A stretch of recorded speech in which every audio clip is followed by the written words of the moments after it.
इथेनॉलमुळे शेतकऱ्यांना फायदा, नितीन गडकरी यांचा हा दावा खोटा.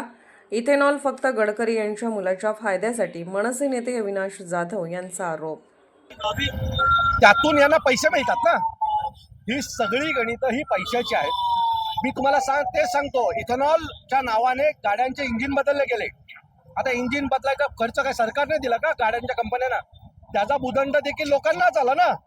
ते पैसे देखील, इंजिनचा जो काही खर्च वाढला, नवीन टेक्नॉलॉजीच्या या इथेनॉलमुळे इंजिन आणले गेले, त्याचा फटका देखील ग्राहकांना बसला. गाड्यांच्या किमती वाढल्या इथेनॉलमुळे. जर पेट्रोल 1 रुपयाने जरी कमी झाला असता तरी आम्ही मान्य केलं असतं. गडकरींची भाषणं आहे का? ते म्हणाले होते इथेनॉलमुळे 15 रुपये लिटर पेट्रोल होईल. आज 100च्या वरच आहे. उलट ज्या वेळेला तुम्ही सत्तेत आलात त्यावेळेला 65-70 रुपये पेट्रोल होतं. आज आम्ही 100 रुपये, 104 रुपये, 105 रुपयांनी पेट्रोल घेतोय. सो आम्हाला याचा काही फायदा नाही झाला. फक्त गडकरींच्या कंपनीचे आकडे हे 0.00 काही कोटींमध्ये, 1000 कोटींमध्ये वाढले.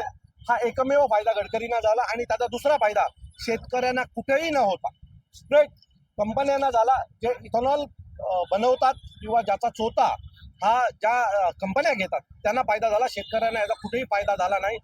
गडकरींचा हा दावा खोटा आहे की याचा शेतकऱ्यांना फायदा झाला.